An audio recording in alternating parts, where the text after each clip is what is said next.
Okay, let's unpack something really fascinating today. You might have caught recent headlines about Indian students in Iran, maybe even hearing about Operation Sindhu. The evacuation efforts. Exactly, amidst all the geopolitical tension. But here's where it gets, well, really interesting. A significant number of these students are actually from Kashmir, and their decision to study in Iran. It's not new. No, not at all. It's a deep-rooted thing. It's been growing for years. So what's really going on here? Why Iran? And why specifically students from Kashmir choosing it?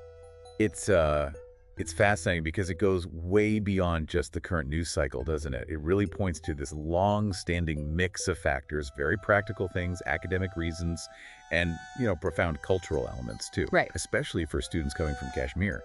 If you look at the bigger picture, you see this unique blend. Absolutely. So our mission in this deep dive is basically to distill those key reasons.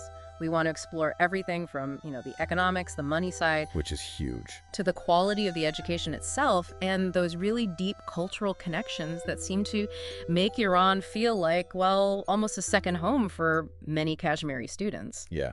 Trying to get a clear, comprehensive picture without overcomplicating it. Exactly. So let's kick things off with what often drives these big life choices: the cost. When you look specifically at medical education, the financial difference between India and Iran is, well, it's pretty stark. It really is. In India, getting an MBBS degree, that's the main medical degree in a private college, you could be looking at upwards of, what, 1 crore rupees? Yeah, easily. Which is just, completely out of reach for so many families. Right. Now, compare that to Iran.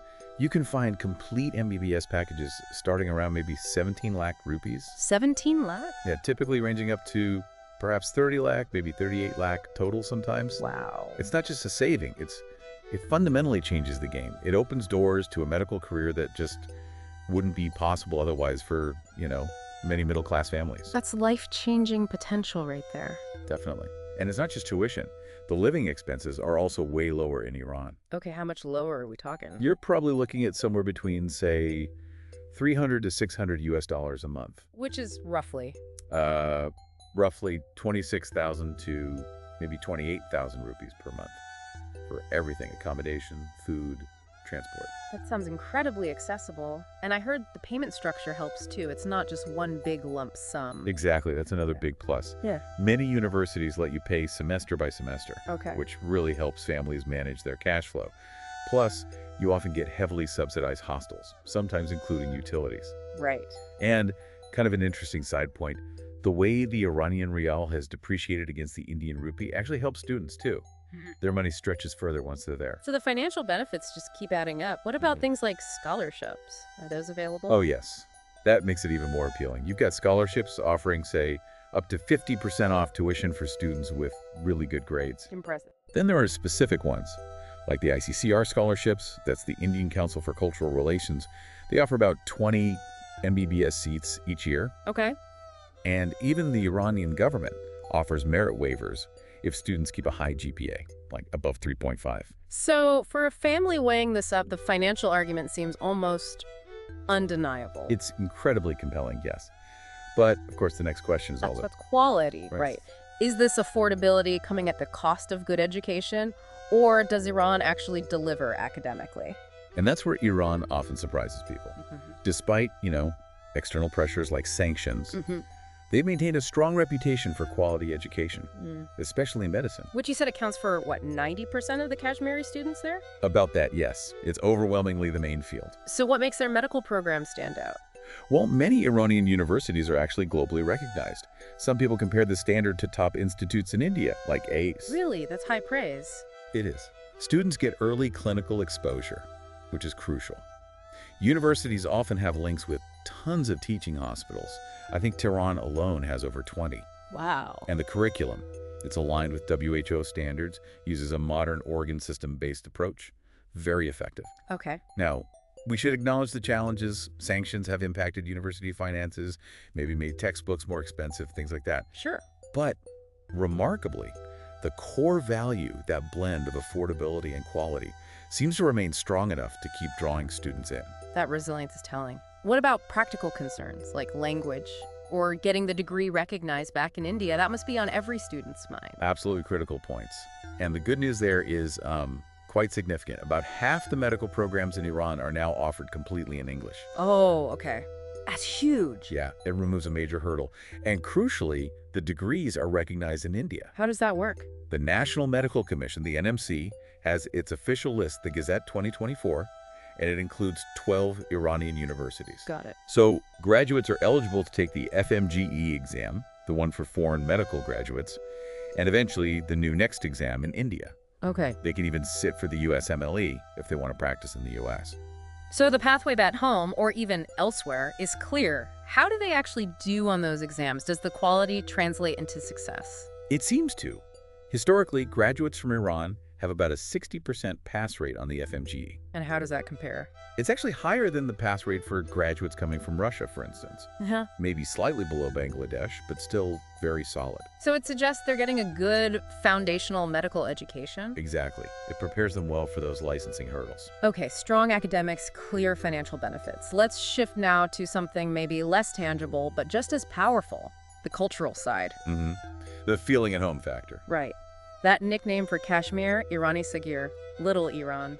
That says so much, doesn't it? It absolutely does. It points to these incredibly deep historical and cultural connections.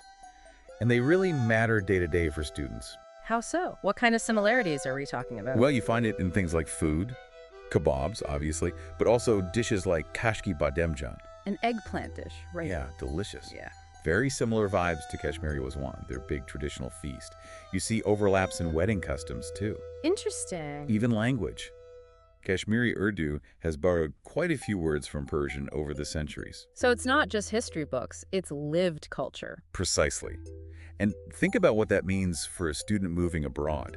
It drastically reduces the culture shock. It eases that huge emotional burden, lets them focus on studying. I can see how that would make a massive difference. And there's a religious dimension too, isn't there? Particularly for Shia Muslims from Kashmir. Yes, that's a very significant factor for many. Iran is, of course, a Shia majority country. Right. So for Shia students from Kashmir, it offers this comfortable, familiar religious environment. Universities are known to be inclusive, providing spaces for prayer, respecting religious observances. So it adds another layer of comfort and belonging. A powerful one. It helps them maintain their identity and practices while far from home. That makes sense. Now, something crucial for parents, especially if they're sending their daughters overseas. Safety. How does Iran measure up there? It's generally perceived as very safe, especially on university campuses. That's a major point of reassurance for families back in Kashmir. What specific measures contribute to that feeling? Many universities have women-only wings in their hostels. That's quite common. Okay. Plus, the presence of many female professors who can act as mentors is also seen very positively. And you mentioned earlier quite a few female students go. Yeah, about half the Kashmiri student cohort in Iran is female. That figure itself speaks volumes about the perceived safety and comfort level. That's a strong indicator. And another point, perhaps subtle, is the dress code. Iran's relatively conservative norms often align quite closely with the cultural values of many students from Kashmir. So less culture shock in that respect, too. Exactly. It just makes the whole transition smoother. Fascinating. And you even mentioned the climate. How does that factor in? It sounds minor, but it actually contributes to the overall comfort. Really? Think about other popular destinations. Bangladesh can be very humid. Russia or parts of Central Asia can have brutal winters. Right. But many Iranian cities, like Kish, for example, have quite temperate weather, mild winters, pleasant summers. Actually quite similar to spring in Kashmir. Ah, so it feels familiar physically, too. Yeah, it's better for health, concentration, just makes daily life more pleasant compared to extreme climates, adds to that overall comfort package. So many layers contributing to this choice. And beyond the immediate cultural fit, there's this broader historical and, geopolitical context that sort of underpins it all. Okay, tell me more about that. Well, India and Iran have these really long-standing ties, cultural, linguistic, heavily influenced by Islam, especially during empires like the Safavids and Mughals. Right, deep historical roots. And then, after the 1979 Islamic Revolution in Iran, there was this active effort to foster unity among Muslim nations. Okay. That indirectly led to more engagement with Indian Muslims, and gradually, these educational pathways started to form and strengthen. So it wasn't just a random development. There was history and policy behind it. Absolutely. And tangible initiatives, too. For instance, Iranian cultural centers in India have offered scholarships, particularly for religious studies, in places like Qom. I see.